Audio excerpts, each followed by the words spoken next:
Salam alaikum la famille, ravie de vous retrouver. Aujourd'hui, on vous propose une petite recette, une petite collation d'un petit déjeuner bien costaud. Si vous mangez ça le matin, vous serez calé toute la journée. Et c'est mieux aussi de le prendre au souhour là. Le ntsahu, c'est mieux. Donc pour la réaliser, c'est tout simple. Il vous faudra des pains de mie complets de préférence que vous allez découper en petits carrés, en petites tranches.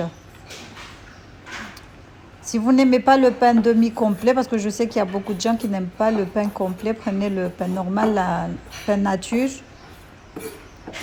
avec croûte ou sans croûtons, c'est comme vous voulez. Moi, j'ai pris avec des croûtons. Donc, je vais venir découper en tout petits morceaux. Je vous ai dit que ça, si vous mangez ça le matin, vous êtes bien calé toute la journée. Surtout si vous rajoutez encore du fromage en plus. Moi, je faisais pour mon fils, il ne voulait pas que je rajoute du fromage, donc je n'en ai pas mis. Mais le mieux, c'est de mettre du fromage aussi. Donc là, on découpe en tout petits bouts, en tout petits carrés, le pain de mie. On va réserver. Et dans un bol, on va venir battre des œufs. Vous allez rajouter tous les épices que vous aimez. Là, je découpe en tout petits bouts, parce que quand c'est des tout petits, ça donne envie de manger. Mais quand tu découpes des gros, là, ça donne pas du tout envie. Donc voilà, dans une bassine, on va venir mettre des œufs. On va faire une omelette. Rajouter les épices que vous aimez. Moi, j'ai mis du persil, du basilic, poivre, sel, curry, curcuma, cumin, tout ce qui va avec. Donc voilà, on a tout mis, on a mélangé. Il faudra ajouter des oignons, de l'ail aussi, persil, coriandre fraîche. Comme dit, les épices que moi je mets, vous n'êtes pas obligé de faire pareil que moi. Rajoutez les épices que vous aimez. Donc là, le mieux aussi, c'est de rajouter du lait aussi dans les œufs.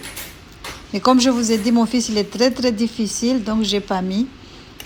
Mais dans la recette, rajoutez du lait et du fromage râpé. C'est encore meilleur. Donc voilà, on va venir battre les œufs en omelette. On va saler. Je rajoute le sel.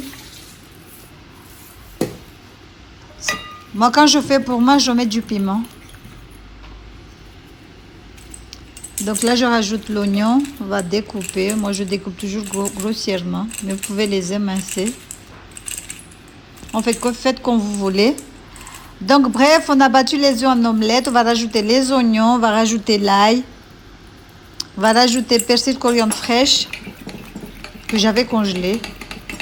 Je vais en mettre un tout petit peu. Donc, voilà. C'est de la ciboulette aussi, de la menthe. Donc, dans une poêle, on va venir chauffer de l'huile. Donc là, j'ai mis de l'huile de tournesol. Je vais venir ajouter les œufs dessus. La moitié, pas tous, on met juste la moitié.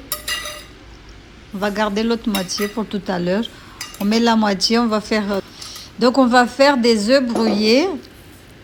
Cette recette est très, très calorique, surtout si vous rajoutez le lait, le fromage râpé et les tomates. Donc, comme je vous ai dit, on fait des œufs brouillés. On va venir rajouter nos pains dessus. Voilà. On va bien mélanger. Ensuite, on va rajouter la moitié de l'omelette qui restait. Donc là, on mélange sans trop casser. On va rajouter l'autre moitié de l'omelette qui restait. Là, je rajoute encore le pain, je mets l'œuf qui restait. On va venir mélanger le tout et voilà, le tour est joué, c'est bon, c'est top. C'est du pain complet avec des œufs. Donc, c'est un petit déjeuner bien, bien costaud. Donc voilà, j'espère que cette petite recette vous aura plu. Si c'est le cas, n'hésitez pas à liker, à partager, à commenter. Je vous dis à la prochaine pour une nouvelle recette. Donc voilà, prenez ça le matin, vous allez tenir toute la journée. Voilà, bisous.